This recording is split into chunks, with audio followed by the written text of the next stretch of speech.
All right, welcome to the next tool and technique we use in plan communication management process, and it is called communication models.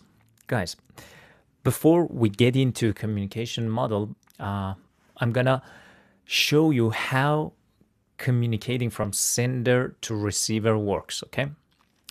Look at this. We have sender, we have the channel, and the receiver. Sender is a person who sends the message, receiver is a person who receives the message, and channel is the medium, the way, the method that sender uses to send the message. Okay, for example, it could be any email portal. Now, how the system works. Step number one is sender encodes the message and send it. What do I mean by encode? I mean sender prepares the message, writes the message. Sender have some thoughts, convert it and put it on a paper, on an image, in any format that was requested from recipient. Okay, so encoding means preparing the message. So sender prepares the message and send it. Okay, now the message will go through the channel, and before the receiver, okay, gets the message, receives the message, there may be something that hinders understanding the message. Okay, that is called noise, guys. Okay, noise are something, some factors, some problems. Okay, that is there. Okay, so it hinders, it blocks the message from going to the receiver, or it hinders the understanding of that message. Okay, that's called noise, and the message will go to receiver. Receiver here decode the message. What does decoding mean? Decoding means understand, interpret the message. Okay, this is called decoding. So encoding means preparing the message. Decoding means interpreting and understanding the message. And then after receiver understand the message, now step number 4, receiver encodes the feedback. Okay, because sometimes the receiver need to get back to the sender, okay, like answer and reply to the message. So now receiver encode the feedback, and it goes through the channels back to the sender. And before it gets to sender, there may be, again here, noise. Okay, so there may be something that hinders understanding the message. And step number 6 is sender decodes the feedback. By decoding, I mean understand and interprets the feedback, the response that sender received from the receiver. So this is the whole system that we have in communication, guys. Okay, this system is a foundation for communication model tool and technique. Now, what is communication model and how it helps us in plan communication management? What did we do so far, guys? Okay, we did communication requirement analysis. We found out, okay, what our sponsor or our stakeholders need, like the frequency, the format, the language, the detail. Then the method of communication, is it interactive, push, pull? So we filled up different sections of communication management plan. Now, communication model help us to fill up other sections of communication management plan. How it works, guys? First, we identify the sender and receiver for each key communication. Okay, so we identify sender and receiver. Next, we choose the medium or channel. For example, is it email or just portal, or it's a meeting? Okay, we choose the medium. Then we describe encoding and decoding. Then we add a feedback mechanism to confirm the message was understood. Okay, and the last step is we note the possible noise, I mean barriers, like for example language, like tone, like issues, like distractions. We note them. So nav, too complicated. What do you mean? Let me show it in the communication management plan. So guys, we completed part of communication plan, and these are the new, those green rectangles are new columns we complete as a result of doing communication model. Okay, so for example, the first column is project sponsor. So the sender of the message to project sponsor is project manager. Okay, we find out the sender and receiver. Receiver is Eskand, Deputy Ministry of Health. Eskand is the project sponsor. Now we identify the channel. For example, the channel is secure email with attached PDF. Okay, how did we identify the channel? We know the communication requirement of the sponsor. Sponsor needed, for example, email type of communication. And remember, guys, if a sponsor needs, for example, some information through email and some information through meetings, we're going to have two rows in communication management plan for a sponsor. Okay, first row is project sponsor, starts with project sponsor, and the channel is email. Second row again starts with project sponsor, but here the channel is, for example, meeting. So don't think that, okay, we're going to use only one channel and we're going to have one row in communication management plan for each stakeholder. No, some stakeholders may need different ways of communications. Now let's continue. So the channel is secure email with attached PDF. So we have sender now, we have receiver, we have the channel based on the figure.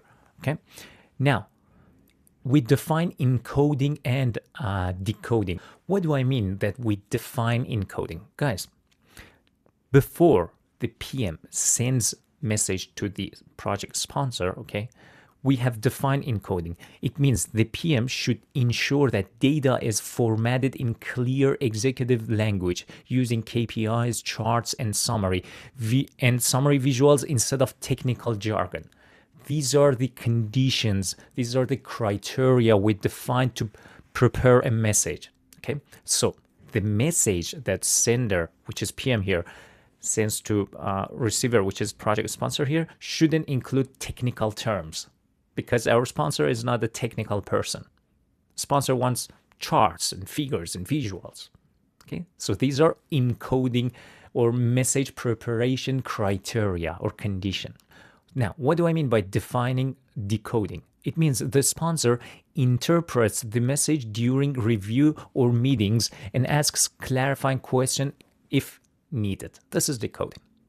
Now, there are some other columns in communication management plan that we could complete as a result of applying communication model tool and technique, and it is called feedback. What's feedback, guys? For our example, sponsor acknowledges receipt of the report and provides verbal or written comments during the monthly review meeting. This is the duty of the receiver, guys. Okay, receiver should acknowledge the receipt of the report. Okay, we put it in feedback column of communication management plan so the sponsor knows that, hey, whenever sponsor receives the email from project manager, he should confirm and acknowledge the receipt of the email. Why? Because it is mentioned in communication management plan under feedback column. Okay. Then we also define and come up with noises that may happen in this communication. What are noises? For example, technical issues like email attachment not opening, or language complexity too technical, or time constraints. For example, a sponsor is unavailable to review on time. These are the noises that may happen in this two-way communication. Okay? And the other column is escalation path. We have escalation path column in communication management plan. What do I mean by that? If feedback is not provided in 2 business days, escalate to steering committee chair, document and in issue log. So guys, sometimes project manager send the necessary email to a sponsor, but sponsor does not get back in 2 days. Okay, that 2 days, and all of these are examples, guys. Okay, it depends on your project and your agreements with the sponsor. But if sponsor does not acknowledge the receipt of the report or email, now project manager has a duty. Okay, project manager should escalate the issue to, for example, steering committee and add this issue to issue log. Why didn't the sponsor reply to me? First, of course, sponsor, like project manager, should contact a sponsor. Hey, sponsor, what's going on? Why didn't you acknowledge? Remind, maybe a sponsor is too busy to acknowledge. Okay, escalation is the last resort. This is just example mentioned here. Okay, I hate escalation, you know that. Awesome. So All in all, guys, we have a tool and technique called communication model to fill up sender, receiver, channel, encoding, decoding, feedback, noise, and escalation path columns of communication management plan. And we do it for all stakeholders, guys, all important stakeholders. Awesome. Too much information? Are you lost? Please say you're not. Okay, let's have a mini question. All right, let's get this mini question done. You are a project manager leading a cross-functional initiative with team members distributed across multiple time zones. You've noticed that although you send detailed weekly updates, key stakeholders frequently misunderstand critical requirements. During recent meetings, some stakeholders claim they never received important information, while others say the message wasn't clear. What should you do to address the issue? A. Increase the frequency of your updates to stakeholders, receive more reminders, and have less chance of missing key details. B. Review communication channels and formats you're using, ensuring medium aligns with the nature of the messages and stakeholders' preferences.